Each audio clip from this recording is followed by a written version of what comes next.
Okay, so ating ibigay ngayon sa 15 minutes kay Brother Jared Almazora para sa kanyang stand.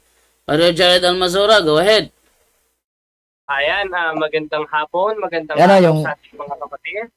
Ngayon ay meron tayong topic na ang tema natin, ano ba si Kristo? Tao ba o Diyos?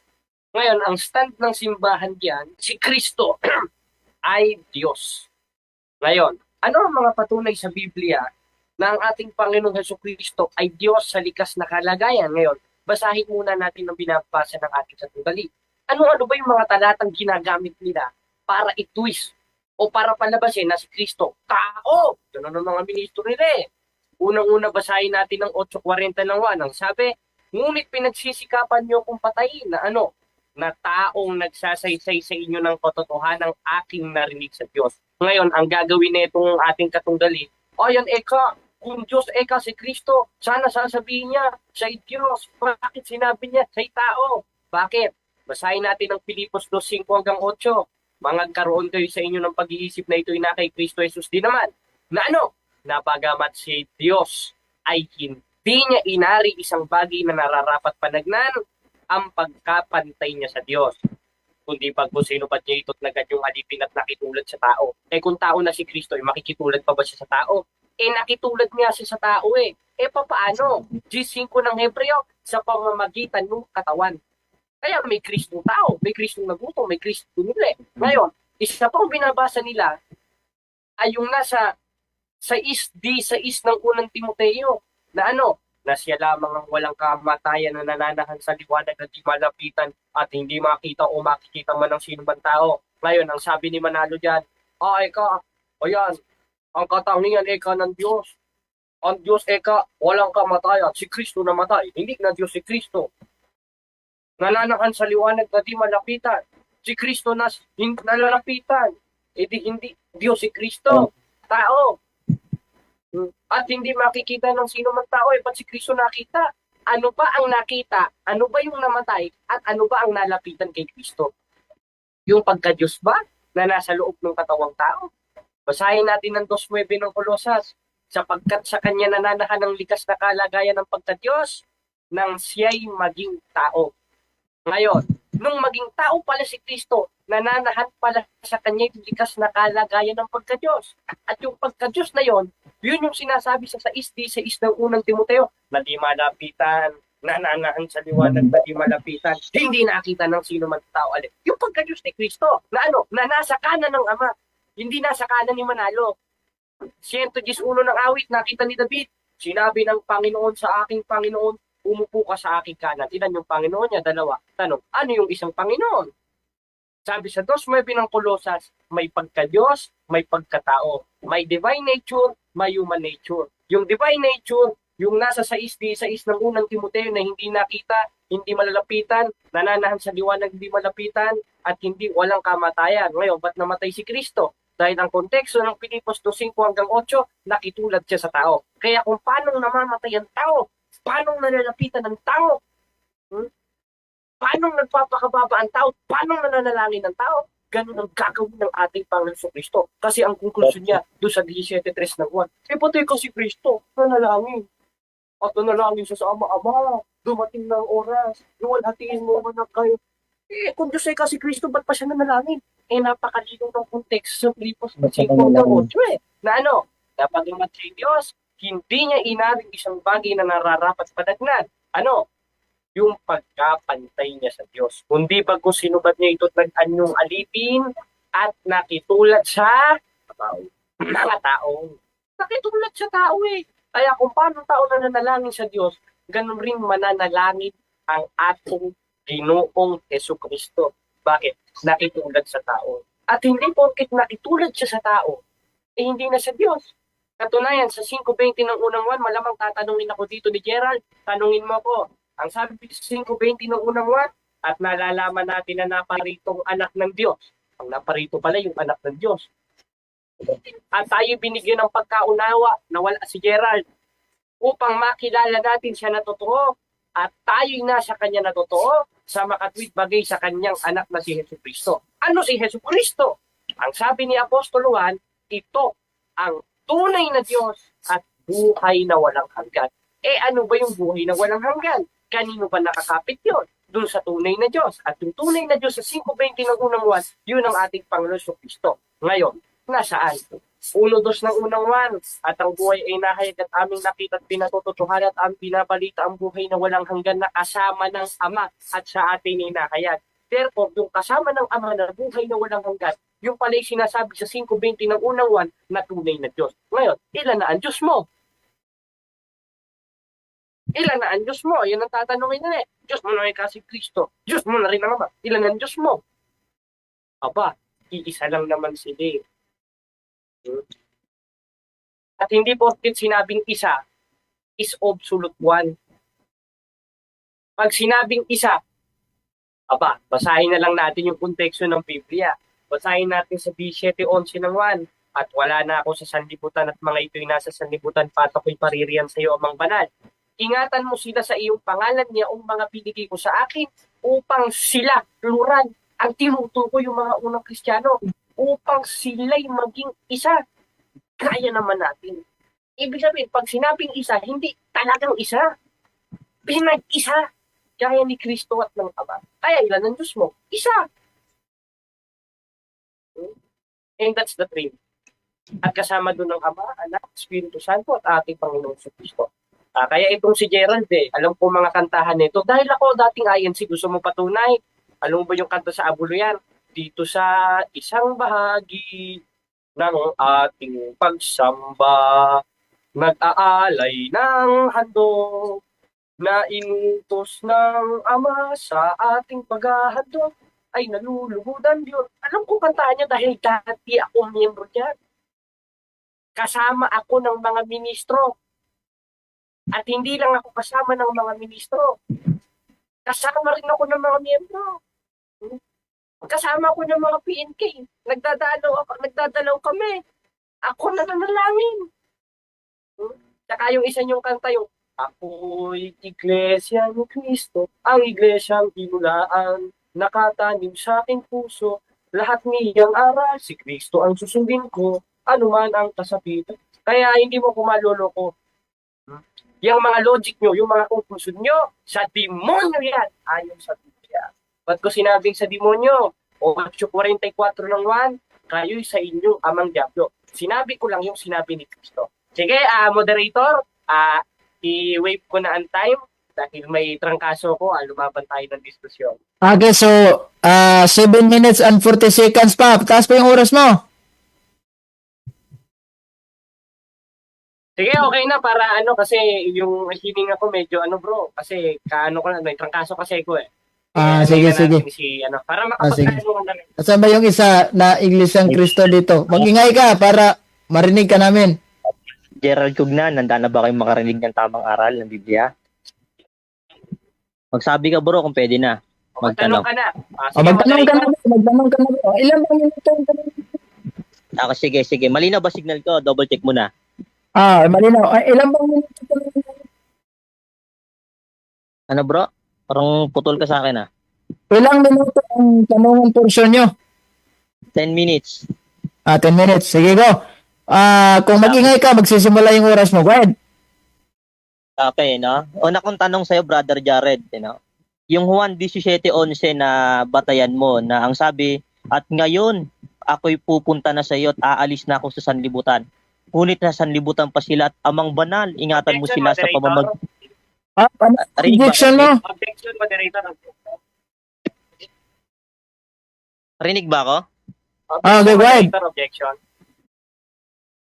Sige. Ngayon, yung binasa ko sa 17, hindi ko ginawang bro, wala pa. Objection ako, bro. yun para patotohanan ang stance.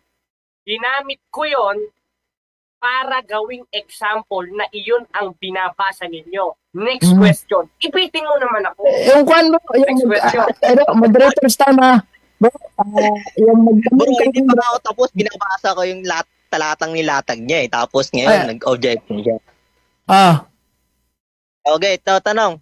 Ang sabi mo sa 1:17:11, ang batayan mo, naging isa si Kristo at ang Ama. Kaya parehas sila Diyos. Tanong.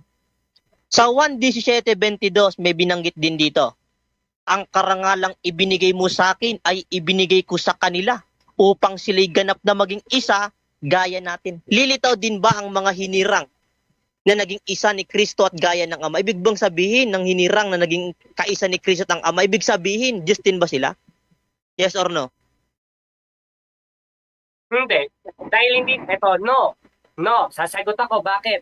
Dahil yung 17:11 ng 1, yung mga tao ay ginawang example na kung paano naging isa si Kristo, ay ganun rin sila nagkakaisa ng Ama. Next question. Ipitin mo naman ako. Next question, moderator. Sige. Okay, tanong. Ang sabi mo dito sa Colossus 2:9, nananahan ang pagka-Diyos kay Kristo sa katawang tao. Tanong, Objection, Kung moderator. Diyos- Objection. Ano yung objection mo? Objection, moderator. Ah, Objection, moderator. Unang-una, Ah. hindi naman ako ang nagsasabi sa 2:9 ng Colosas. Ang nagsabi niyan si Apostol Pablo. Huwag mo sa aking ibintang na ako ang Counter, nagsabi counter mo. nung isinulat ni Apostol Pablo. Si Apostol Pablo ang nagsabi niyan. Dapat ang itanong mo, yung binasa mo. Hindi sinabi ko. Counter. Dahil hindi ako nagsabi niyan. Ang nagsabi niyan si Apostol Pablo. Next question.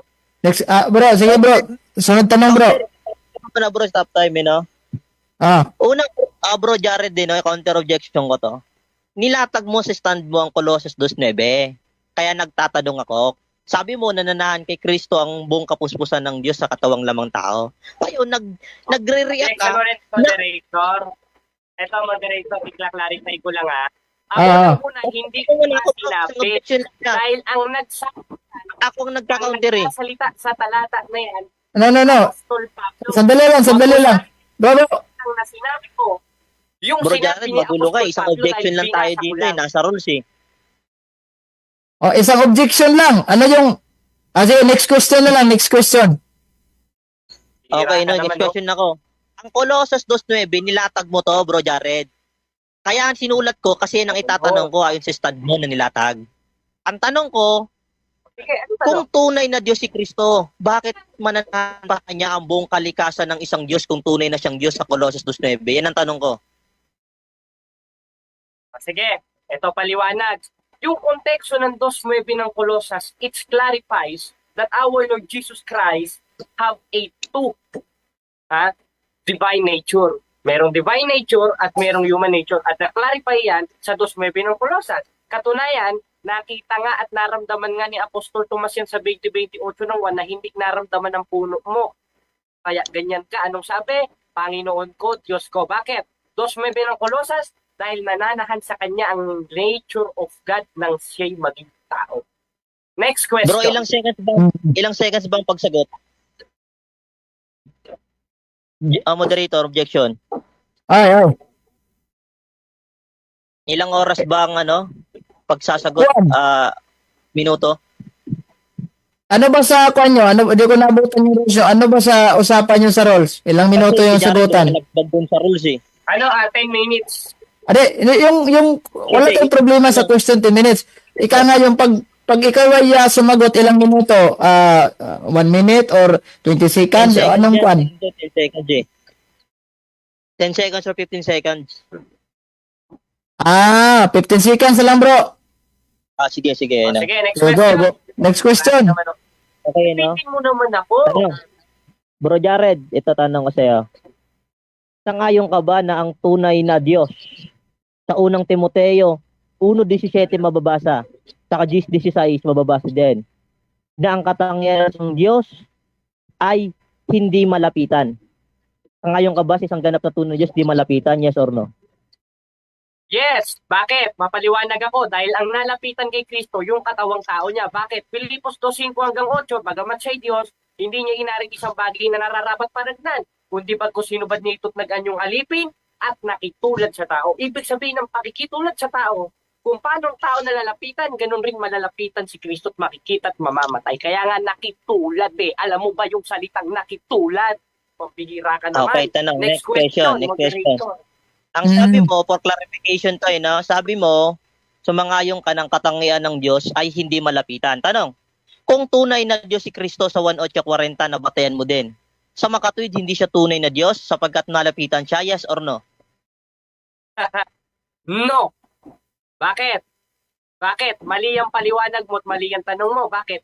Kaya niya sinabi sa 8:40 nung once na siya'y tao at kaya siya nalapitan, ang kulit mo naman papaluin na kita eh. Dahil sabi sa Filipos 2:5-8, nakitulad siya sa tao. Ibig sabihin ng pakikitulad sa tao, kung paano nalalapitan at nakakausap ang tao, ganun rin mo malalapitan si Kristo. Ang kulit mo, pag nandyan ako, makapaluin kita ng hanger dyan eh. O, next question. Tanong ko sa'yo. Question. Sa John 1:14, ano ang nagkatawang tao? Berbo o salita o Diyos na nagkatawang tao ayon sa John 1:14? Wala naman akong binasa sa John 1:14 eh. I am under cross-examination. Ang itanong mo sa akin, yung binasa ko sa stand ko, cause I am under cross. Huwag kang magtatanong nang hindi ko sinabi at mapapahiya ka. Next question. Hindi ka naman pala marunong ng debate, pambihira ka. Kala ko hampasin mo ko ng tunay na aral. Objection, Next moderator. question. Anong objection? Objection ko maliwanag no? Ang binanggit niya kasi yung nagkatawang tao, kaya binanggit ko yung John 1:14. Kung ano bang nakalagay diyan, Diyos bang nagkatawang tao, berbo ang salitang naging laman? Counter objection ako, moderator, ano? Unang-una, I am under cross. When I am under cross, if you understand the rules of the debate, when the person is under cross, ang itatanong mo lang ay sinabi niya. Huwag kang magtatanong ng hindi sinabi nung under cross examination. Marunong ka ba ng diskusyon? Yan ba ang itinuro sa'yo ng puno mo? Pasaway ka kasi, papaluin na kita ng hanger eh. Objection, Next bro. question. Nasa rules natin ang huwag mag-personal attack. Kasi ako, sumusunod ako sa rules para maayos. Moderator sa ano? Sa ginagawa ni Bro. Pagsabihan niya. Ito iwasan mo natin itong mga promotional bro, kumari bro. Sige bro. Pangatlong beses niya nang ginagawa, nayaan ko lang siya kasi nakinig sa rules si John daw eh. Sige bro, sige bro. Sige, tanong. O, ano tanong mo? Sa 1:3:17 mababasa, sabi mo, nananalangin si Kristo sa Diyos. Tanong, kung tunay na Diyos si Kristo, bakit mananalangin pa siya sa isang tunay na Diyos kung tunay na siyang Diyos? So Ito 1:3:17 ang nila. aking sagot sa iyong panguntana. Kaya siya nanalangin sa Diyos. Kasi ang tanong mo, kung Diyos na si Kristo, ba't pa siya nanalangin sa Diyos? Napakalinaw. Babasahin ko ulit. Ang kulit mo naman eh. Dahil sabi sa Filipos 2:5-8, siya'y nakitulad sa tao. Ibig sabihin ng pakikitulad sa tao kung paano mananalangin ng tao sa Diyos, kung paano kumakain ng tao at mamamatay at malalapitan, ganun rin ang atong Ginoong Jesucristo. Next question. Paulit-ulit na tayo sa talata na yun. Tatatong ko sa'yo yan. Okay, mamaya, maganda to. Mamaya at maganda to. Sa Filipos 2:5-7 tayo nabatayan mo. May binanggit dyan form of God o anyong pagka-Diyos. Ano sa Greek word ng anyong pagka-Diyos? Anyong pagka-Diyos? Objection, moderator, ang ating topic ay wala sa Greek. Ngayon, ang Filipos 2:5-8 ginawa kong batayan, sagit lang. Ang binasa ko ay magandang balita Biblia. Walang nakalagay doon na anyong Diyos. Ang nakalagay diyan, bagamat siya'y Diyos. Makinig ka sa binabasa ko, huwag kang magtatanong ng hindi ko binasa at hindi ko sinabi. Tsaka mo itanong sa akin yung Greek ng salitang anyo kung yung binasa ko ay ang dating Biblia na Counter-objection. Haba ng objection niya eh. binasa ko, ito, saglit lang, moderator. Paraanin mo ko, hindi ka marunong mo kapag paraan sa kapwa, abuluyan kita eh. Ang binasa ko is magandang balita Biblia at ang nakalagay sa magandang balita Biblia, bagamat siya'y Moderator, Diyos. objection. Haba na isang objection. Objection mo. Tigil mo na. Anong objection? Counter ko po. Isang objection lang tayo. Sa kanya, dalawa na eh. Anong objection mo? Anong counter mo doon sa objection niya? Okay. Naglatag siyang paulit-ulit sa Filipos 2:5-7 ang term na anyong pagka-Diyos o may pagka-Diyos si Kristo. Kasi may mababasa sa Filipos 5:7, si Kristo may anyong pagka-Diyos o hindi niya inaring maging kapatid sa Ama. Kaya ang tanong ko, yung binanggit ng anyong pagka-Diyos, doon ka nakabatay. Ano sa Greek word niyan sapagkat ay yun ang talatang nilatag mo? Ito, moderator, I object, I object. Why? Itinatanong niya sa akin yung salitang anyo. Doon sa binasa kong salin, walang nakalagay na anyo. Therefore, Therefore, ang itanong mo sa akin, yung salin na ginamit ko sa magandang balita Biblia na nakalagay, So, bagamat bro, yung Diyos. kung ito yung pagkuha natin, bro, matatagalan tayo, rolling na lang tayo. Next question na lang, bro. Moderator, dapat nagpapasya ka. Ang ibig ko lang sabihin dito, kung alam ba niya o hindi, ang dami niya pang question eh. Nakatapos Bro, question na. nasagot na niya, bro. Hindi niya, bro, kasi ang punto niya, bro, is doon sa translation na ginamit niya. Next question. Salamat, moderator. Ipitin mo naman ako, Gerald. Ipit na ipit ka na nga eh, no? Tanong. Hira ka naman ng luwag Dito tayo sa Paano ko 1.520. Ito, makinig ka, bro Jared, makinig ka. Sa 1.520, naakala mo dito si Kristo ang tunay na Diyos at buhay na walang hanggan na binabanggit dito. Tanong. Ano tanong ko? Sa 1.520, sino yung naparito? Sangayon ka ba si Kristo? Yes or no? Yes. Ito, sagot. Okay, yes. Sagot. Ito, sagot. Bigyan mo ako. Yung naparito, yung anak ng Diyos. At pag diniretso natin yung salin, binigyan tayo ng pagkaunawa para makilala natin siya ng totoo. Yun si Kristo. At ito ang tunay na Diyos at buhay na walang hanggan. Therefore, yung naparito, yun yung anak ng Diyos na tunay na Diyos ayon sa konteksto ni Apostol Juan. Next question. Next question. Sabi mo, okay, next question mo, tanong ko sa 1.520, sinong naparito? Sabi mo si Kristo. Anong ibinigay ng naparito na si Kristo? Pangunawa.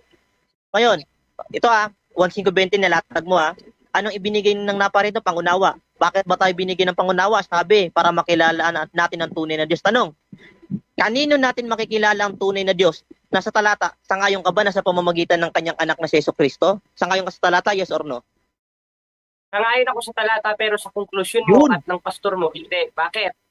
Ito, moderator, sasagot ako Basahin natin ang 5.20 ng unang 1 without interpretation. Ang nakalagay, at nalalaman natin na naparitong anak ng Diyos sa tayo binigyan ng pagkaunawa upang makilala natin siya na totoo. At tayo na sa kanya na totoo sa makatlibagay sa kanyang anak na si Yesu Kristo. Sino yun? Ito ang tunay na Diyos at buhay na walang hanggan.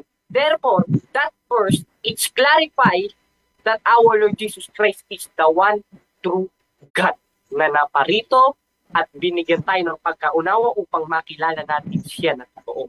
Next Okay, question. tanong. Ilan ang tunay na Diyos ang kinikilala mo? 2 o 1? Isa, Sino? si Kristo at ang Ama. Objection, moderator. Ang karapatan niya lang magtanong. Anong objection? Tumawa. Ang karapatan niya magtanong, hindi tumawa. Bro, iwasan natin yung mga bro, yung mga pambubuli, bro, yung mga ganon. Sige, sorry. Natawa lang kasi pasensya na. Kasi ganyan din siya. Kanina pa siya paulit-ulit. Sinabihan na. Ayaw pa rin makinig Next question na. Next question. Sige. Tanong? Dito tayo sa awit 110.1 na ang sinabi ng Panginoon sa isa pang Panginoon, umupo ka sa kanan ko. Tanong, dito ba sa awit 110.1 na kay Propeta David, meron na bang pangalawang Panginoong nakaupo sa langit? Meron o wala?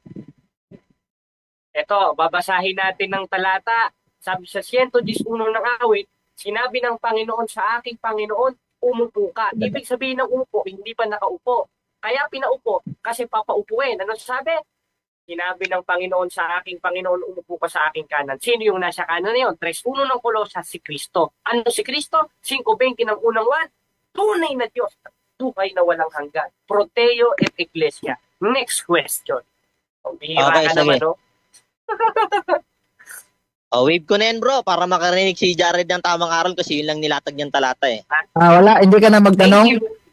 Hindi na, yun lang nilatag niyang talata, kaya yun yung tinanong. Sige. Iibig na niya yung oras at di natin to patatagalin. Gusto na ni Brother Eugene, itong si... Oy, eto, nakabalik na ako. sige. Sige bro, kasi meron pa rin akong gagawin bro. Sige, thank you. Thank you sa pag-assist mo, bro, Sige. Ayun, sige. So, dito naman, ako naman ang maghahawak. Ulitin natin, ha? Pan bro, yung tapos na yung tanungan, magbibigay na yan ng pahayag yung isa. Both sides tapos na? Bakit si Jared lang tinatanong? Tinatanong si Jared kasi yung presentation ni Jared, tinatanong siya ng katunggali niya. Tapos, wini-wave na ni yung katunggali ni Jared yung tanungan niya, mayroon pa siyang natitirang 2 minutes sana. Okay, so ibig sabihin ngayon, ang negative stand naman. Sige. Sige, negative stand naman tayo. Okay. 15 Oo. minutes ba yan, bro, dyan daw? Yes, bro. 15 minutes, bro. Go ahead, bro. Okay. Malinaw ba signal ko? Double check mo na. Sige, wag ka lang mawawala. Go ahead. Okay, sige. No. Una, napakaliwanag no? Mag-i-stand muna ako dito para maliwanagan ninyo ang tunay na doktrina ng Biblia. No? Patutunayan ko si Jesucristo ay kailanman ay hindi hinangad maging kapantay ng tunay na Diyos.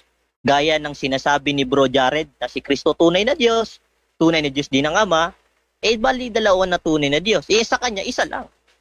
Pero mamaya na natin i-battle stand dyan. Dito muna tayo nakapokus stand. Subalit si Kristo, hindi niya inaring makapantay sa Diyos. Pilipos 2:5-6 mababasa. O hindi niya hinangad na maging Diyos, gaya ng Ama. Kanino bang paniniwala na makipantay sa Diyos? O hangad maging Diyos? Isaiah 14:13-14 mababasa. Palagi mong sinasabi, aakyat ako sa kalangitan, sa ibabaw ng mga bituin ng Diyos. Itatayo ko ang aking luklukan. Uupo ako sa ibabaw ng bundok, sa hilaga, sa dakong pulungan ng mga Diyos. 14. Aakyat ako sa ibabaw ng mga ulap. Papantayan ko ang kataas-taasang Diyos. Maliwanag, kanino po hangad na makipantay sa Diyos? Si Kristo ba? Hindi.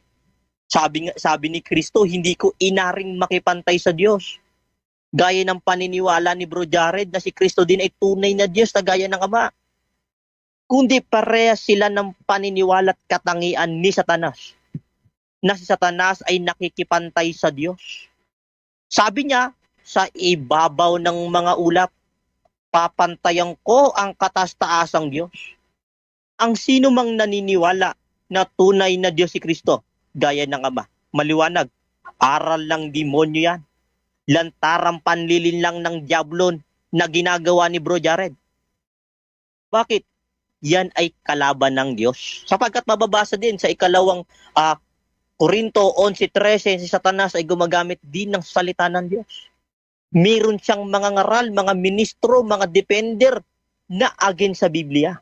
Kaya nga ang turo, unang Timoteo 1:18, makipaglaban kaming mabuti doon sa sumasalungat sa katotohanan. Ang sabi pa, ang kalagayan ni Kristo ay malaking kaibahan sa Diyos. Bakit? Ang tunay na Diyos na pagpapakilala ng Old Testament sa kalagayang Deuteronomio 4:24 nang sabi, si Yahweh ay parang nangangalab na apoy. Ang katangian daw ng isang tunay na Diyos parang apoy na nangangalab. Sa New Testament, ang pagpapakilala ni Kristo sa kalagayang tunay na Diyos na kanyang ipinagtibay. Juan 4:24, ang Diyos ay Espiritu. Anong kalagayang Espiritu sa Lucas 24:39? Mababasa, ang Espiritu ay walang laman at mga buto. Ako'y tao, may laman at mga buto. Sabi ni Jared, hindi tao si Kristo, kundi Diyos. Mamaya tatanungin kita kung hindi tao si Kristo, ha? Tatanungin kita, paano matutubos ni Kristo ang tao sa kasalanan ng dugo kung hindi siya tao? Tatanungin kita, assignment mo ngayon yan, ha? Yan. Ang tunay na Diyos, mga kaibigan, sa Isaiah 44:24 ay manlalala. Si Kristo, hindi manlalala. Kaya hindi siya tunay na Diyos. Si Kristo din, nilalang din ng Diyos sa Colossus 1:15 mababasa. Prototokos, firstborn. Makinig ka, Bro Jared. Si Kristo nilalang din ng Diyos. Ang ginamit sa paglalang ng Diyos sa Kawikaan 8:1-2, karunungan, nandun ang karunungan. Kaya sa John 1:1-8, B at saka C, ang berbo ay salita ay kasama na ng Diyos sa pasimula. 3 beses binanggit ang logos. Mamaya tatanungin kita dyan sa sinasabi mong Diyos na nagkatawang tao. Ang paniniwala ni Bro Jared na Diyos nagkatawang tao sa Gawa 14:12, ang sabi ng mga pagano, ang mga Diyos ay nagsibaba sa atin sa anyong mga tao. Yan ang paniniwala ni Bro Jared na naniniwala na Diyos daw nagkatawang tao. na isa sa mga batayan ng mga Katoliko at Protestante na isinalin mismo yung tinatawag na hypostatic union. Divine nature of Christ, fully man at fully God. Against yun sa turo ng Biblia. Ngayon, ilan ba ang tunay na Diyos na tinuturo ng Biblia mula sa Old Testament? Pakinggan ninyo ang mga pilang pahayag ng mga propeta at apostol at lalong dakilang sugo ni Kristo, si Kristo. Kung salungat ba ang kanilang mga sinasabi, magkaibang panahon, magkaibang tao, magkaibang turo ba ang nakalagay sa Biblia? Hindi. Iisa lang ang turo. Pakinggan ninyo ang awit 86 Gs na pahayag ni Propeta David. Pagkat ikaw lamang ang Diyos na dakila, na anumang gawin ay kahanga-hanga. Ikaw ay isang Diyos. Ilan ng Diyos na kinikilala ni Propeta David? Isa. Isaiah 45:5-6, ganito mismo mababasa. Ako ang Panginoon at wala nang iba pa. Maliban sa akin ay wala nang ibang Diyos. Palalakasin kita kahit hindi mo pa ako nakikilala. 6. Para malaman ng lahat sa buong mundo na walang ibang Diyos maliban sa akin. Ako ang Panginoon at wala nang iba. Isaiah 46:9 at Isaiah 44:8, ganito mismo mababasa. Alalahanin ninyo ang mga nakaraang pangyayari. Inyong kilalanin, ako lamang ang Diyos, maliban sa akin ay wala nang iba. Isaiah 44:8, huwag kayong matakot, bayan ko. Alam mong sa pasimula pa ay ipinahayag ko na ang mga mangyayari. Kayo'y mga saksi sa lahat ng ito. Mayroon pa bang Diyos maliban sa akin at wala nang higit pa sa aking kapangyarihan? Isaiah 43:10, ganito mismo mababasa. Mga mamayan ng Israel, kayo ang aking mga saksi. Pinili ko kayo maging mga lingkod ko para makilala ninyo ako. Ako lamang ang Diyos. Walang ibang Diyos na nauna sa akin at wala na ring darating pa. Ngayon, pinakadulo ng Old Testament, Malakias 2:10, hindi ba't iisang ating Ama at iisang Diyos na lumalang sa atin? Ngayon, paano ba malalaman ng isang Kristiyano na tagasunod ni Kristo? Sa Gawa 11:26 mababasa, ang tunay na Kristiyano sumasampalataya doon sa pahayag ni Kristo at ng mga apostol. Ngayon, ilan ba ang Diyos ng mga apostol? Bro Jared, makinig ka para may tamang aral kang pakinggan, hindi yung mali. Efeso 4:6, iisang Diyos at Ama nating lahat. Siya'y higit sa lahat at gumagawa sa lahat at sumasa lahat. Sino po yung Diyos ng mga apostol na sumasa lahat? Ang Ama daw po yun. Kaya nagkakamali rin ng ibang mga Katoliko at ibang mga sekta sa Roma 9:5 na binabanggit doon na overall God na akala nila si Kristo. Si Kristo daw yung overall God doon na binabanggit sa Roma 9:5. Mali yun. Mali. Sabi sa Efeso 4:6, ang overall God, iisang Diyos at Ama nating lahat. Siya'y higit sa lahat at sumasa lahat. Ano pa katunayan na ang Diyos na ganap ay sumasa lahat o overall God? Pakinggan mo, Jared, 1 Korinto 15:28. Ganito mismo mababasa. At kapag ang lahat ay nasa ilalim na ng kapangyarihan ni Kristo, ang anak naman ang paiilalim sa kapangyarihan ng Diyos na naglagay ng lahat ng bagay sa ilalim ng kapangyarihan. Sa gayon, lubusang maghahari ang Diyos sa lahat. Ang liwanag, ang Diyos na sumakalahat o overall God na binanggit sa Roma 9:5 ay ang Diyos Ama. Hindi yun ang anak. Ngayon, doon tayo sa 1:20 na nililin lang ni Bro Jared sarili niya eh. Si Kristo daw ang tunay na Diyos na binabanggit doon. Pakinggan, unawain ninyo ang 1:20. Ang sabi dito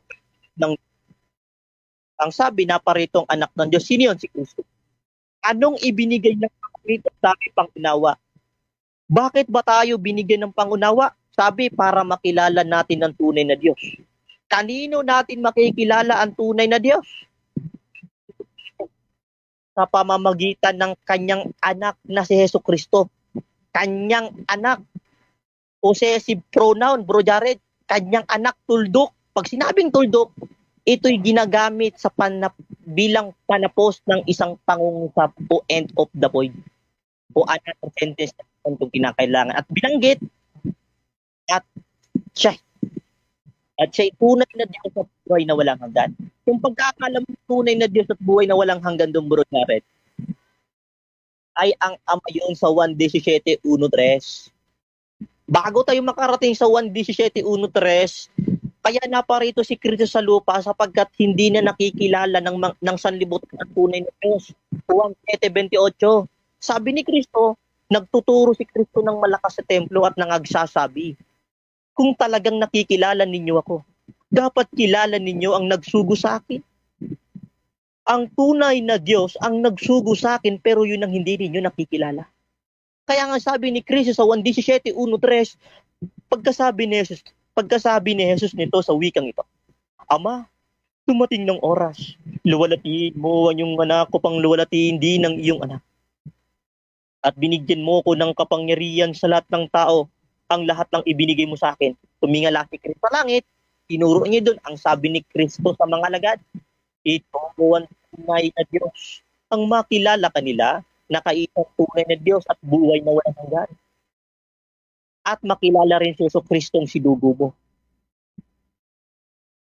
Pag sinabi kasing sinugo, kapatid din, ayon sa English to Tagalog Dictionary by Leo James 612, messenger o sinugo is a noun, one sent o sugo o sinugo ng Diyos. Kailangan alam mo yan, Bro Jared. Ang sabi mo pa kanina, Bro Jared, yung Pilipos 2:5-6 na pinagbatayanan mo si Kristo, anyong Diyos o ay Diyos. Kala mo, tunay na yun, hindi. Tinanong nga kita sa Greek word, anong term ng ay Diyos sa Greek word eh? Morpheteos. Ayan, alam ka na, morpheteos, meaning, ang Diyos ang nananahan o nahayag sa Kanya. Anong katunayan na ang Diyos ang nanahan at nahayag sa Kanya? Pakinggan mo to, Bro Jared din, no? Sabi sa 1:14 Gs, nang sabi ni Kristo, ang Ama ay nasa akin. 2 Korinto 4:6, mababasa din. Nagpapakilala ang Ama sa pamamagitan ng mukha ng anak. Sa Colosas 2:19, mababasa din. 2 minutes. 2 minutes. Okay, Colosas 2:19, ipinasya ng Diyos na ang kanyang kalikasan ay manatili sa kanyang anak. Kaya si Kristo nananahan ang buong pagka-Diyos ng Ama o ang Diyos ang nahayag sa Kanya. Kaya may form of God siya. Sapagkat ang Diyos hindi nakikita, si Kristo'y kalarawan na hindi nakikita. Kaya binanggit sa Gawa 2:24 ang lahat ng himalang ginawa ni Kristo, ang sabi ni Kristo ay tanda ng Diyos sa pamamagitan ko. Kaya yung Juan 17:11 kanina, parang nanluloko ka ng tao, lantaran yung panlilinlang mo eh. Ang sabi doon, si Kristo at ang Ama ay iisa sa pagka-Diyos. Gaya din naman natin. Ay iisa. Tinanong ko sa 1:17:22. Binanggit doon sa 1:17:22 na ang sabi doon, kahit mga hinirang, si Kristo at ang Ama ay iisa din. Ibig sabihin, Diyos din palang mga hinirang kasi nag-iisa din sila eh. Siyang rason ni Bro Jared. Diyos din si Kristo sapagkat iisa sila ng Ama. Ang sabi sa 1:17:22, ang karangalang ibinigay mo sa akin ay ibinigay ko sa kanila upang sila'y ganap na maging isa gaya nating kita. Ibig sabihin, ninirang din Diyos din pala.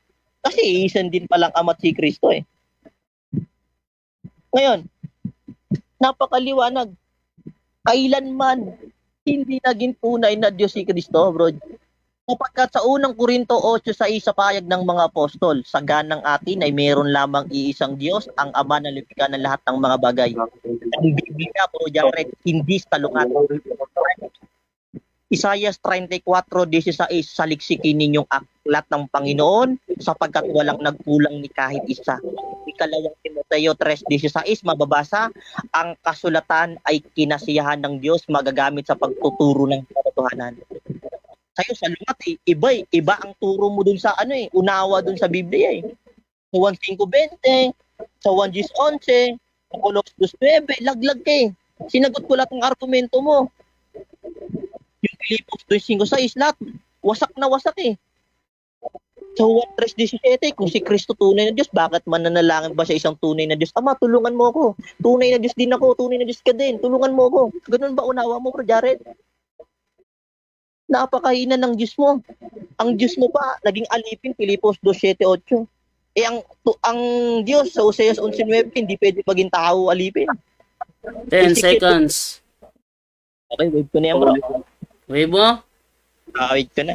Sige, wave niya. Okay. Ano ba yan? Nakalimutan ko lang. So, ito na tayo ngayon sa 10 minutes na tanong ni Brother Jared sa'yo. Brother Jared, ready ka na, Brother Jared? Ready na ako. Ang galing niyo magbasa. May alon eh. Sige bro. Sige. Normal naman yun. Kinukopya niyo yung style ng kanilang mga ministro eh. Okay. So, dito tayo ngayon sa 10 minutes na pagtatanong ni nating phone mo ng GC, bro. Kasi phone GC. Wait lang muna. Si Brother Junre kasi hindi niya matunton, no? Wait lang. Lahat ng itatanong mo, bro Jared, ayon lamang sa talatang nilatag ko. Gaya ng ginawa ko sa'yo.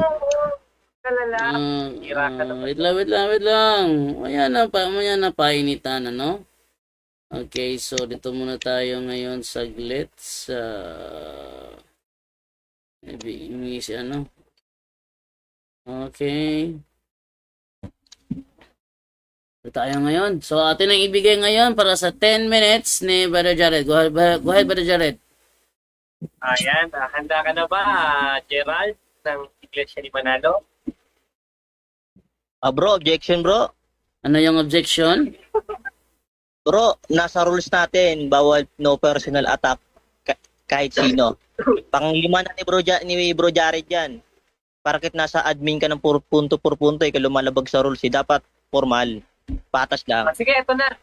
Tanong na tayo. Sige, go ahead. Pinasa ko kanina yung talata na walang ibang Diyos liban sa akin. Tama ba ito o dili? Yes. Tama. Ngayon, alam mo ba ang ibig sabihin ng kahulugang liban? Walang iba liban sa kanya. Isaiah 43 may talatang Objection, moderator. Yes. Objection, moderator. Anong Ang objection? aking tanong is categorical, sagutin niya categorical. Ang tanong ko sa kanya, kung alam niya ba ang salita o ang ibig sabihin ng salitang liban. Hindi ko sinabing magbasa ka. Ang tinatanong ko sa iyo, yung kahulugan ng salitang liban. counter bro. Bro. Ang tanong ni Brother Jared, alam mo ba kung ano ang ibig sabihin ng salitang Bro, liban? Sinagot ko. Ano yung Alam ko, ano yung sagot mo, bro? Ano yung sagot mo? wala nang ibang Diyos liban sa kanya. Hindi. Ano sagot mo? Alam mo o hindi mo alam? Alam ko. Sige, Parang alam. sabi ko, alam Brother ko. Jared, alam niya, Brother Jared. Ngayong alam mo, ano ang kahulugan ng salitang liban? Yung salitang liban. Yan ang Sige, no? Sige, sagot, bro. Ang batay... Okay. Yung binanggit sa Isaiah 46:9 at Isaiah 44:8 na liban sa akin ay wala ng ibang Diyos. Ang ibig sabihin niyan, walang ibang Diyos na maliban sa kanya. Sapagkat sa Isaiah 43 mababasa, O Israel, ikaw ang saksi ko. Inirang kita upang maging lingkod ko at manalig ka sa akin. Walang ibang Diyos na una sa akin at wala na ring darating. Binanggit din sa Marcos 2:29. Sumagot si Jesus, Pangulo ay pakinggan mo. Israel, ang Panginoong nating Diyos, ang Panginoon ay iisa lamang. Next question. Okay. Hindi niya nasagot, moderator. Ulis ang tanong. Objection, bro, Ano objection. ang ibig sabihin ng salitang liban? Brother Jared, ang sagot niya, ang ibig sabihin ng salitang liban is maliban. Yun ang Walang sagot ibang niya. liban sa kanya. O baga, Yun ang wala sagot- nang bukod sa kanya. Yun ang sagot Dahil niya. sasabihin niya, Bro Jared, Wait lang, Bro Gerald. Okay Wait na, lang, Bro Gerald. Okay na, sabi niya, ang ibig sabihin ng liban is maliban. Yun ang sagot niya, Bro Gerald. Go ahead. kasi ngayon, nag-side ko siya, wala akong warning mo yun, bro, pang pito na sa kanya yan eh. Yun nga, kasi pag pinapatulan mo rin, lalo nga haba. Sige, Bro Jared, follow-up question. Nasa rules. Kasi ako, Ito, moderator, sinusunod ko ang rules ng aking punto per tanong. punto bilang peto. Sige.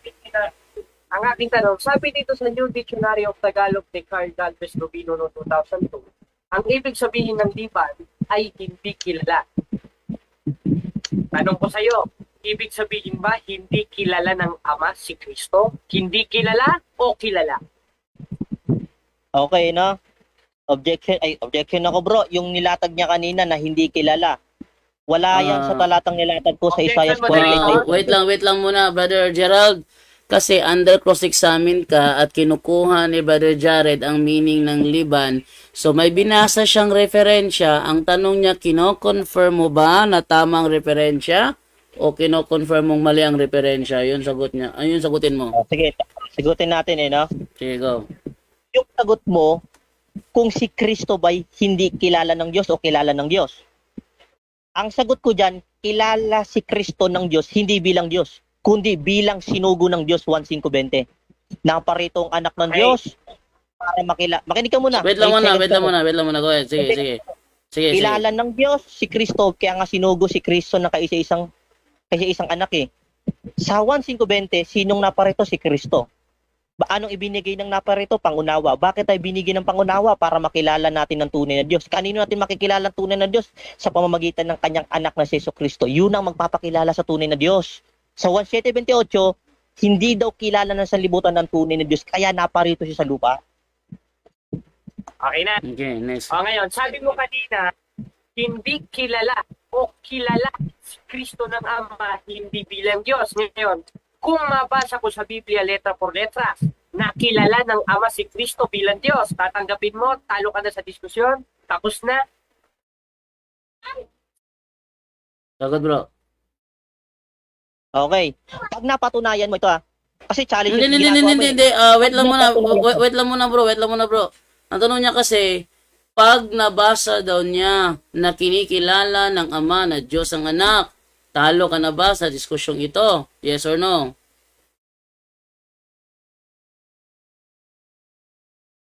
Nasa challenge ba tayo, bro? Ano yun? Challenge mo? Meron. Challenge ba yun, bro? Challenge mo ba yun? Yun ba challenge mo, bro, Jared? Kung Okay, challenge sabi na niya tayo, kasi kanina, moderator, ano, saglit lang. Wait lang muna, Jared. Ano yun? Challenge ba yun, bro, Jared? challenge yung ginagawa niya. Wait lang. Maglatag siya doon. Ilatag ko. Wait lang muna, bro Gerald. Pakinggan ko muna si Jared. Ano yun, bro, Jared? Hindi ako makasabay kasi may trangkaso ko ngayon. Sabi niya kasi kanina, kilala ng Ama si Kristo hindi bilang Diyos. Ngayon, ang challenge question ko, kung mabasa ko ba sa Biblia na sinabi ng Ama o kilala ng Ama si Kristo bilang Diyos, tatanggapin mo, talo ka na, tapos ng diskusyon at magkapi ka na lang sa inyo o kaya sumampa. Bro, tatanggapin mo yung challenge na yun, bro. Hindi mo tatanggapin, bro. Bro, Ah? pwede kong sagutin yan, pero nasa rules ba natin? Kasi ang ayon sa lahat ng nilatag ko, doon siya muna magtanong. Wait lang. Kasi kanina kasi is narinig ko niyo naman, nagbasa ako ng mga rules ng debate. Wala akong nabanggit about sa challenge, no? So, ibig sabihin, nasa iyo na yan kung tatanggapin mo ang challenge ni Jared o hindi. Tatanggapin mo ba o hindi? Okay, no? May 10 seconds ba yan para hindi kasi categorical? Hindi, sagutin mo na, tatanggapin mo ba o hindi? O sige, hindi ko tatanggapin yan. Hindi niyo tatanggapin po, Jared. So, ibig sabihin, yung tanong mo ba, Jared, ibahin mo na hindi naman malayo sa tanong mo na yon. The same pa rin na tanong, pero hindi lang challenge question. The same lang na tanong. Okay. Sa kanya mamaya. Sige, the same lang na tanong. Okay. Moderator, naibit na yan. No? Ngayon, ang tanong ko, tinatanggap mo ba na sinabi mo kanina na kilala ng Diyos si Kristo, hindi bilang Diyos? Tama ba itong sinabi mo o hindi? Tama. Kilala Okay, si next Kristo question. hindi bilang Diyos, kundi bilang sinugo ng Diyos. Bugtong na anak nga eh. Okay, Kasi, ngayon. makinig. Ang sunod kong tanong, sa 1.8 ng Hebreo, ang sabi ng Ama sa Anak, ang iyong luklukan o Diyos ay magpakailanman. Ang tanong ko sa iyo, tama ba ito o hindi? Tama yan. Ngayon, si Ayun. Kristo ba? Si Kristo lang ba ang merong luklukan para masabi mong Diyos si Kristo? Apokalipsis 3:21, ang mga hinirang na nagtagumpay ay upo din sa luklukan. Na gaya ni Kristo nakatabi ang Diyos. Ibig sabihin mga hinirang Diyos din pala. Ituloy mo lang sa 9, ang sabi, ang Diyos mong, sino yung Diyos mong ron? Ang Ama yun. Okay, Brother Okay, Jared. next question. Tanggap na, Ngayon, Brother ang tanong Jared. ko sa iyo, next question, sino ang subject of the sentence sa 1.8 ng Hebreo? Yung mga tao o si Kristo?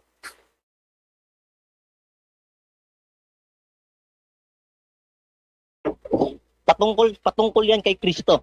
At meron din mababasa sa The Message Translation at sa ibang mga salin na ang sabi na patungkol sa Ama na sinabi ng anak, the throne of you, God.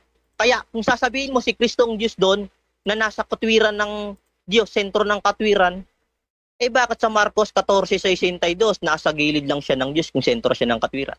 Wala kang karapatang magtanong ngayon. Ang karapatan mo, sumagot Objection sa bro, aking tanong. objection. Magpapaliwanag ako, makasagot ako, hindi ako Tatanong ka eh. Hindi, sumasagot nga ako eh. Tatanong ka. Ganyan ka rin Hindi naman ka kanina eh. sumasagot. At hindi nga yun sa'yo eh. Sige, sige. Sige bro. Sige. Go ahead. Okay, ngayon, sunod na tanong.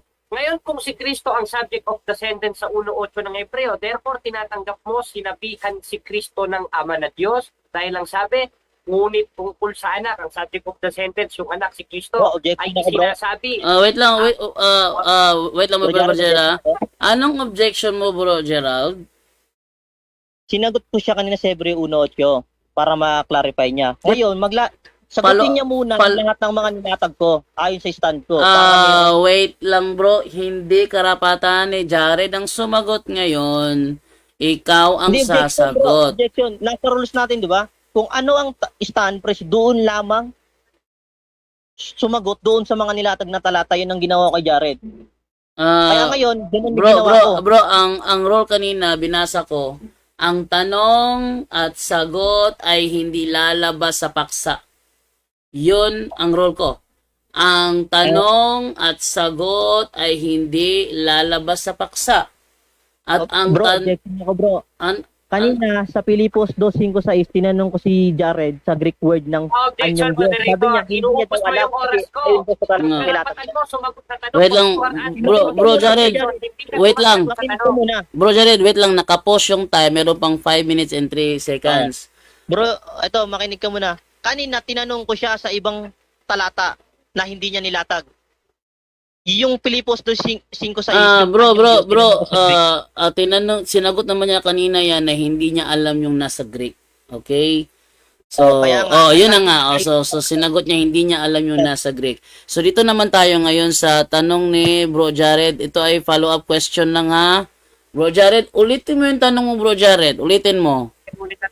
Sabi niya kasi kanina, ang anak ang tinutukoy ito. Therefore, tinatanggap mo na ang ama, tinawag niya ang kanyang anak na Diyos. Dahil sabi sa 1.8 ng Hebreo, ang subject of the sentence doon ay si Kristo nang galing sa iyo. At ang sabi, ang iyong luklukan o Diyos. Hindi naman sinabing o tao. Ano sabi? Ay magpakailanman.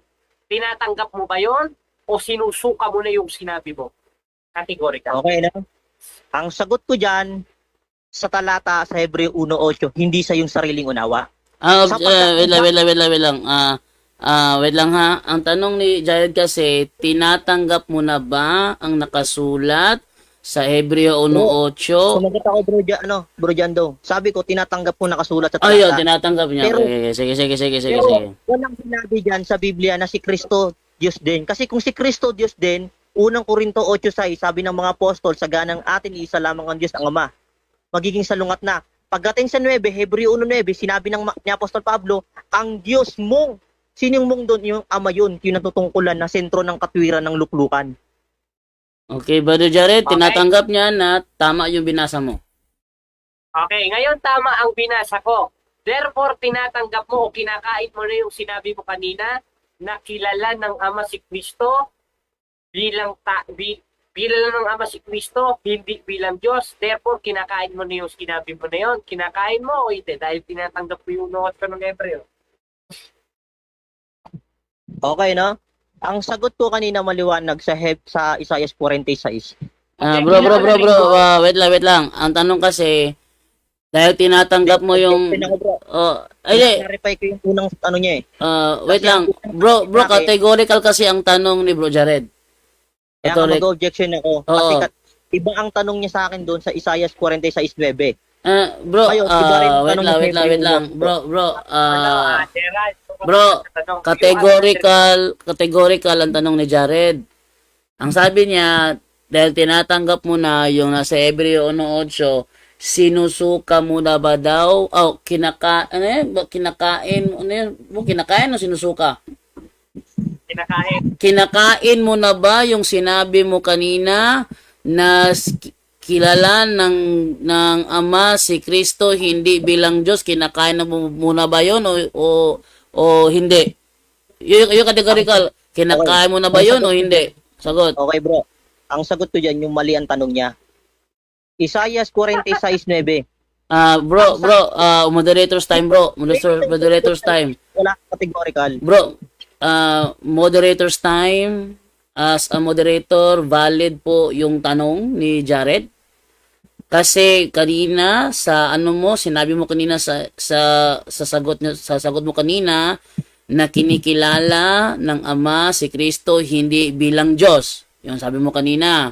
Kaya niya ginamit ang Hebreo 1:8 to prove na kinilala siya bilang Diyos. Sabihin, yun ay contradict sa claim mo.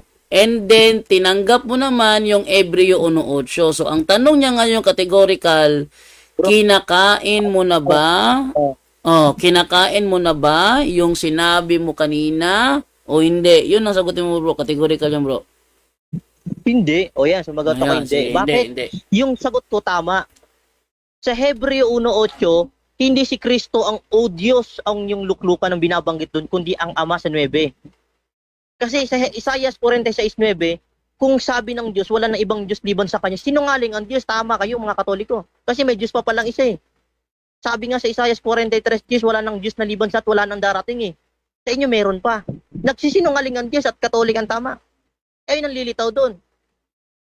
Okay, Brother Jared, sabi niya, Brother Jared, na ang Diyos daw yung trono. Sabi niya, ang Diyos daw yung trono. Okay, follow-up question. Sige. Ngayon, kung ang Diyos ay ang trono, ilan na ang Diyos mo? Isa o dalawa? Objection, wala akong sinabing ang Diyos ay trono. Ang sabi ko sa Hebreo 1:8 na ang sabi, O luklukan, O Diyos, O throne of Kaya you, nga, God, O okay. throne. Objection to narrator. Wait lang muna, Brother Jared, ha? Ano yung unawa mo sa Brother Gerald, para makuha ni Jared? Ano yung unawa mo sa Hebreo 1:8? Si Kristo ba may luklukan o ang Diyos Ama ang luklukan ni Kristo? Ano yung unawa mo doon? Ang binabanggit sa Hebreo 1:8 na the throne of you, God. The throne of you. Sige, anong salin yun, bro? The throne of you. Sa English translation, Greek translation. Ano yan? Translation English, bro. Ano English translation yun? Kasi meron ko sinabi kanina, Amplified Bible. Di ba? Nalimutan ko sa alin yan. Basta ang sabi, nakalagay the throne of you, God. Bro, wait lang muna ha. Brother Jared, para makapag-continue tayo ha. Ano nakalagay dyan sa Brother Jared? Your throne, O God, o your throne, God? Ano nakalagay dyan? Nakalagay, your throne of you, O God. Oh. Yung of God o yung O God, tumutungkol doon sa anak. Dahil lang nakalagay dito sa Hebrew o sa Greek, ang nakalagay, and to the Son. Pumapatungkol sa anak. Therefore, kontra talaga ng Biblia itong tao. Wait lang. Ano nakalagay dyan, Bro Jared? Your throne, the throne of you, O God, o the throne, your God is your throne. Ano nakalagay dyan? Ang nakalagay, the throne of you, O God. Oh, the throne of you, O God. Kung sa Tagalog pa, ang trono mo, O Diyos. Yung luklukan. Yun na nga, ang trono mo, O Diyos. Yun ang Tagalog nun, di ba? The throne of you, O God. The throne of you, O God. Ang trono mo, O Diyos. O sige, Brother Jared, yun ang ano niya, ginamit niya, ang trono mo, O Diyos. Follow-up question. Follow-up question, ito. Kanina sa 5:20 ng unang 1, binanggit mo, tama? Tinatanggap ko ba binasa mo ito o hindi? Bro, Gerald, sagot. Wait, bro, paulit lang, may kinuha ko. O sige, palit, Brother Gerald, ulitin lang, tanong. Tinatanggap mo bang binasa mo kanina yung 5:20 ng unang 1? Tinatanggap mo o hindi? Sagot. Ano, paulit. Sorry, kakarating ko. May kinuha lang ako. Sige, tuloy. Wait lang I-style ko muna yung ano. Bro, Ano sabi niya po dyan po? Sorry, nasa pintuan kasi ako, may kinuha ko. Mabihira ka naman, di ka nakikinig ng tanong. You are under cross, makinig ka sa tinatanong ko. Ang tanong ko sa'yo, Nagpaliwanag ako, sabi ko may pinuntahan ako, may kinuha ko sa glit, kaya paulit pa lang. Tinatanggap po bang binasa mo yun o hindi? Oh, tinatanggap mo ba, Gerald, na binasa mo ang unang Juan 5:20 kanina o hindi? Sis, tinatanggap ko. Bakit? Makinig ka, bro Jared, para maintindihan mo, makarinig ka ng tamang aral, ha? Akala mo kasi si Kristo yung tunay na Diyos na binabanggit doon at buhay na walang hanggan. Kung unawain mo yung talata ng Biblia, ang sabi, sinong naparito? Si Kristo. Anong ibinigay ng naparito? Pangunawa. Bakit ba tayo binigyan ng pangunawa? Sabi, para makilala natin ang tunay na Diyos. Kanino natin makikilala ang tunay na Diyos? Sabi sa talata, sa pamamagitan ng kanyang anak na si Jesucristo. Tuldok. Pag sinabing tuldok, end of the point, tapos na yung pangungusap. Ang sabi, ito ang tunay na Diyos, buhay na walang hanggan. Akala mo si Kristo yon, mali. 1:17, 2:3, basahin mo. Okay, ngayon. Tinatanggap mo ba na sinabi mo tuldok? Oo. Okay. Sinabi nga sa 1:20. Sa talata ng 20 ng unang buwan, at tanong ko, meron bang nakalagay na tuldok na T-U-L o T-U-L-D-O-K? Meron bang nakalagay dun sa mismong frame? Gaya ng sinabi mong okay. tuldok? Meron o Okay, wala? sagutin ko no. Ang hinahanap ni Brajed, letter for letter na letter, tuldok. Hindi yung point, ha? Hindi yung point. Objection, Wait lang bro, Gerald, objection muna. Si Jared ay nag-objection. Ano yung objection mo, bro, Jared? Unang-una, sinabi niya yon, kaya tinatanong ko sa kanya, cause he is under cross-examination, moderator. Ngayon, sabi niya may tuldok. Ngayon, hinahanap ko sa kanya, dun ba sa talata na yon, meron bang nakalagay na T-U-L-D-O-K? Meron o wala? Categorical. Yan ang tanong ko, sagutin mo. Meron o wala? Kita, makinig ka kasi. Okay, pwede sumagot. Anong sagot mo, bro? Sige, bro, go ahead, bro. Ay, letter po letter na letter, hindi yung point. Ang sagot ko dyan, kung letter na hanapin mo, makinig ka muna. Wait lang, bro. Sagot mo na, bro. Meron o wala? Kaya nga, makinig ka muna kayo eh. Sige, bro. Go ahead lang, bro. Kasi, hindi ko kasi ma-move yung time, bro, hanggat hindi ka sumasagot sa categorical question niya. Kaya nga, bro. Sige, go ahead. Ang sagot ko dyan, kung letter lang hanapin yung tuldok, walang mababasa. Pero kung yung point, yung tuldok, meron. Si Kelowang Pedro 3:16, ang mangmang ay binibigyan ng maling kahulugan ng kasulatan. Kailangan pa ng tuldok, letter, kama. Kailangan kama, hindi na yung may kunting guhit, hindi na. Gusto niya letter po letter tuldok.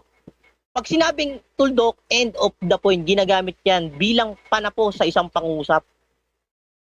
Sige. Okay. Last question. Sige. Ngayon, sa 5:20 ng unang Juan, sino yung subject of the sentence doon? Yung Ama o si Kristo? Sagot. Okay, yung subject na sentence, yung naparito ang anak. Yeah. Yung naparito, okay, makinig ka. Yung subject doon, yung naparito. Naparito ang anak para bigyan tayo ng pangunawa. Okay, time's up. Time's up, bro. Time's up na. Oh, maingay na yung cellphone na, oh. To prove na, tapos na yung time. Okay, so natapos na yung bangayan nilang dalawa sa ikalawang bangayan. So, dito na tayo ngayon sa final conclusion at gawin ko na itong 5 minutes. Ating unahin ang negative side na si Brother Gerald. Okay, negative side. May tanungan pa ba ito, moderator? Wala na. Wala nang tanungan, wala nang objection. Okay. Okay. Ngayon, mga kapatid. Wait, hindi. Si Gerald mauna kasi siyang negative. Ikaw yung mahuli kasi ikaw yung affirmative. Okay, Brother Gerald, ready ka na ba, Brother Gerald, for 5 minutes? Bro Gerald? Nawala na naman to. Bro Gerald? Naku, nawala na naman. Hello? Hindi na nasasalita yung ating bisita. Okay, sa lahat ng mga nanonood ngayon sa ating live sa Punto por Punto, bakit may trono si Kristo sa langit? Laglag na naman yung ministro nyo nito. Sabi ni God's Dog. Sinabi ko na nga ba inuupuan lang daw ni Kristo ang Ama, di Diyos nga si Kristo. Sabi ni God's Dog. Ano ba ang pagkakaintindi mo ba ng lahat tayo ay huhusgahan? Gumborza, iba yung tanong niya. Hello, narinig ako. Sorry bro, naghang CP ko. Buti Okay. Sige, meron 5 minutes bro para sa iyong final conclusion bro. Okay. Narinig ba ako? Sige, go ahead.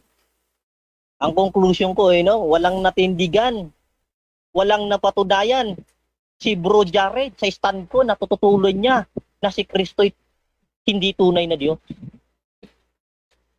Sa kanya tunay na Diyos, sa akin hindi tunay. Bakit di niya tinutulan yung mga talata ko? Unang pinag-usapan namin kung ano ang in-stand ng negative at positive sa presentation, doon muna magtanong ayon sa talata. Yun ang ginawa ko kanina. Nilista ko, kaya nag-wave lang din ako kasi yun ang talatang nilatag niya. Sa kanya, napakadami kong talata. Iisa lang. Ang sinagot niya, Isaiah 46:9, yung term ng liban lang. Ito pakinggan mo, Jared, dito ka naliligaw Unang liligaw ka lang talaga ng tao. Akala ko naman matindi ka, hindi naman pala. Kasi unang-una mababasa sa Isaiah 46:9, pakinig ka ha. Ito ang sabi. Bibinanggit dito, walang ibang Diyos liban sa akin. Ngayon, akala mo, hindi ang term nun, hindi kilala ng Diyos. Ay, nagsagot mo mali ka. Walang sinabi sa talata na liban sa akin na hindi kilala ng Ama si Kristo. Hindi ganun ang nakalagay sa talata. Ang sinabi, Jared, maliwanag. Kung mag-aaral ka, Isaiah 46:9, alalahanin niyo ang mga nakaraang pangyayari. Inyong kilalanin, ako lamang ang Diyos. Maliban sa akin at wala nang iba. Yung term na wala nang iba, ang sabi mo, hindi kilala ang termino nito. Mali. Kaya kanina, sumakay ako dun sa tanong mo na hindi kilalang bilang Diyos para maintindihan mo na wala nang ibang Diyos liban sa Kanya. Wala ka naman napatunayan puro yung talata mo parang 10 o 6 lang alam mong talata ng Biblia Kahit isa, di mo nang tindigan yung aral na stand ko Akala ko pa naman matindi ka, pampakondisyon ka lang pala. Ngayon, ang sabi kasi niya dito ang paniniwala kasi ni Bro Jared, gaya ng paniniwala ni Satanas. Si Kristo, hindi niya hinangad maging kapantay sa Diyos. Si Satanas, pinapantayan niya ang Diyos. Sabi niya, sa Isaiah 14:14, aakyat ako sa ibabaw ng ulap. Papantayan ko ang kataas-taasang Diyos. Kanino bang hangad na makipantay sa Diyos si Kristo? Si Kristo ba? Hindi. Sabi nga ni Kristo, hindi ko inaring makipantay sa Diyos Si Satanas yun at ni Jared. Bakit? Pinipilit ni Jared na ipantay doon si Kristo sa tunay na Diyos. Kaya binanggit sa Juan 14:28 at 1:29, my Father's greater than I. Ang Ama ang mas lalong dakila kaysa sa akin. Una, Brother Jared, maramalaman mo. Sa Santiago 1:13, sa magandang balita, Biblia, ang sabi, sa nakasulat, ang Diyos ay hindi tinutukso ng sinuman. Ayun ang nakalagay sa talata Kung tunay na Diyos si Kristo, sa Lucas 4:13 mababasa. Pagkatapos siyang tuksuin ng dyablo sa lahat ng paraan at ito'y umalis at naghintay ng ibang pagkakataon. Sa makatuwid, hindi siya tunay na Diyos. Buti nga hindi ka tumakbo doon sa John 1:1 at John 17:3. May tatanungin sana ka doon yung term na logos May definite article doon na term na I o Hotheos. Kasi binanggit mong I Diyos doon sa Filipos 2:5-6, nakala mo si Kristong I Diyos doon. Ang term na I Diyos ay sa definite article na term na I. Sa Greek, I, ho. Diyos, Theos, I Diyos. Sa Diyos Ama lang pwedeng ikapit yon. Yun ang nahayag kay Kristo sa Ama. Ano ang batayan? Deuteronomio 7:9, ako ang Panginoong Diyos at siya'y I Diyos at I Diyos. May definite article. Kaya sa unang Korinto 8:6 ang sinabi, sa ganang atin meron lamang iisang tunay na Diyos, ang Ama. Monoton alethenon theon. Ang tunay na Diyos lamang ang Ama. Sa John 17:3, May term na tonteon o alethenos theos, magkaibang pronunciation, iisa lang kahulugan. Tunay na Diyos. Sapagkat may dalawang pronunciation ng Greek, Erasmian at modern. Buti hindi ka, bugbog ka sana eh. Manghihilalo sana ng punto por punto eh. May term na at doon sa John 17:3, at makilala si Jesucristo. Tatanungin sana kita doon kung conjunction ba yan o pronoun o... Kasi term na at conjunction refers to another person, another subject, plural form. Kaya nga yung binabanggit mo kanina, sabi John yung Juan 1:18, kailanman walang nakakita sa Diyos. Sabi niya si Kristo daw yun, Diyos na. Mali kang pagkaunawa. Sa Juan 1:18, kaya sulat ng lumang tipan yun. Up. Time. Okay. Dami salamat. Bro Jared, Bro Jan daw, malinaw ba signal ko? Okay naman. Pero dinamay mo talaga ako, ha? Nalilito kasi ako sa pakapasing dalawa eh. Ikaw, Sorry, ha? Ikaw talaga, ha? Ikaw talaga, dinamay mo pa ako, Kasi ha? dyan, kasi nalilito ako si Jared Jan daw, parang, siyempre, alam mo naman, expression. Eh, nalilito nga ako sa Jared tsaka sa Gerald, eh. Yan, Oh. oo. Okay, so ating ibigay naman ngayon kay Brother Jared naman, 5 minutes sa kanyang final conclusion kung saan pinapatunayan niya na si Kristo ay tunay na Diyos. Brother Jared, go ahead. Ayan na, magandang hapon. Natuwa ako dito sa kapatid na to, no, napakayabang. Siya yata yung pinatuparan ng ikalawang Timoteo 3:1, hindi na ako magtataka, nasa pulayan. Ano sabi? Datapot alawin ko ito sa mga huling araw, darating ang panahong papanganib. Sapagkat ang tao ay magiging maibigin sa kanilang sarili, maibigin sa salapi, mayayabang. Isa ka na doon, Gerald. Bakit? Isaksakan ka ng yabang. Sukat mong sabihin ako, 3 sitas lang, 6 na sitas lang. O ngayon, pakakainin kita ng sitas. Makinig ka. Bakit? 8:47 ng 1 dahil yung sa Diyos, nakikinig ng salita ng Diyos. Ngayon mga kapatid, makikita natin ang pangdadaya at pangloloko na itong tao na ito sa 1:8 ng Hebreo. At sa iba-ibang talata ng Biblia, makikita nyo mga panloloko niya. Ngayon, anong patunay bago natin i-repat yung sabihin niya, patunay muna natin talagang si Kristo Diyos. Ngayon, anong patunay na ating Panginoon Kristo? Likas sa kalagayan niya, pagkados niya. Kaya nga ng mga ating binasang talata, basahin natin ang 1:1 ng 1. Ang sabi, nang pasimula siya'y verbo. At ang verbo'y Diyos. Hindi naman sinabing tao. At ang verbo'y sumasa Diyos. Ibig sabihin ng sumasa Diyos, kasama na ng Diyos. Kailan? 8:23 ng Kawikaan, nang pasimula.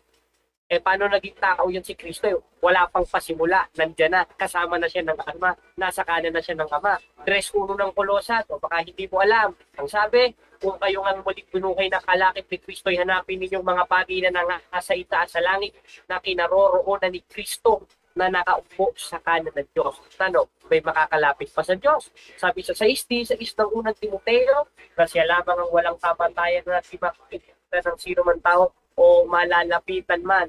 Ngayon, kung tao si Kristo, ba't siya nasa kanan ng Ama? At ang Ama na rin mismo nag-clarify nung pinaupo siya sa kanan. Ang sabi, 1:8 ng Hebreo, ang iyong luklukan o Diyos ay magpakailanman. Ngayon, wala daw mababasa ang kabigan ng salitang liban ay hindi kilala. Meron. O, makakainin kita, dictionary naman. Basahin natin ha, kasi utos naman yan, unang Thessalonica 5:21-22. Ang sabi, subukin ninyong lahat ng bagay. Subukin natin ang dictionary kung papasabay itong si Gerald at ang kanyang mga ministro. Ang sabi sa dictionaryo, ang kahulugan ng salitang liban nakalagay ay hindi kilala. Ay no, napakalinaw dictionaryo yan, Gerald. Ni isang papel nga ng libro, wala ka pang naisulat, tapos lalabanan mo itong dictionary dito, sasabihin mo, walang mababasa. Letter for letter yan, Gerald. Yung dictionary yung Tagalog ni Carl R. Galvez. Ngayon, kung tututulan mo ito, yari kay libro Carl Galvez. O 2002 dictionary yan, nakalagay, hindi kasama, hiwalay, malayo sa akin. O ngayon, kung si Kristo, liban sa Ama, hindi ibig sabihin pala, hindi pala kilala ni Kristo ang Ama. O hindi pala kilala ng Ama si Kristo. Kilala nga nasa kanan nga At patunay yon at nakaklarify yon na Diyos ang ating Panginoong Kristo. Ngayon, balik tayo sa 5:20 ng unang 1. Dinadaya niya. Tuldok daw eh, wala naman nakalagay na TULDOK doon. O tinan mo, huli na naman sa sarili mo nga. Ano bang nakasulat doon? 5:20 ng unang 1. At nalalaman natin na naparitong anak ng Diyos at tayo binigyan ng pagkaunawa upang makilala natin siya na totoo. At tayo na sa kanya na totoo sa makatwid bagay sa kanyang anak na si Kristo. Ano ang ating Panginoon sa Kristo? Ito ang tunay na Diyos at buhay na walang hanggan. Kaya napatunayan natin si Gerald tayo sa diskusyon na ito at ang buong pamunuan at ang mga ministro niya talo sa diskusyon na ito. Ipinadya niya sa pamamagitan niya. Bakit? Hindi niya napatunayan na tao lang si Kristo eh. Lahat ng talatang binabasa niya ukol sa ama nung hindi pa pinapakilala si Kristo eh. Basahin mo itong ipinakilala na si Kristo. Tama, isa lang ang Panginoon nun. And that's the Trinity. Ngayon, may Trinity pa sa Biblia. Sabi sa 7 Gs ng Revelation, Trinity. Hindi may Trinity, ang Anak, Ama, at Espiritu Santo. Ngayon, ano pong patunay ng ating Panginoong Kristo Diyos? Basahin natin sa 2:13 ng Tito. O baka hindi mo alam to, hindi binabasa ng ministro mo sa doktrina eh. Dahil ako nasama ako sa doktrina nun, ikaw hindi. Ang sabi, 2:13 ng Tito, nahintayin niya ang mapalad na pag-asa at pagpapakita ng kalwalhatian ng ating dakilang Diyos at tagapagligtas na si Jesucristo. Therefore, ang ating Panginoong Kristo siya'y dakilang Diyos at tagapagligtas. At yun ang ating Panginoong Jesucristo. Okay, Para kay Gerald. time. Kaya tanong Time. Okay.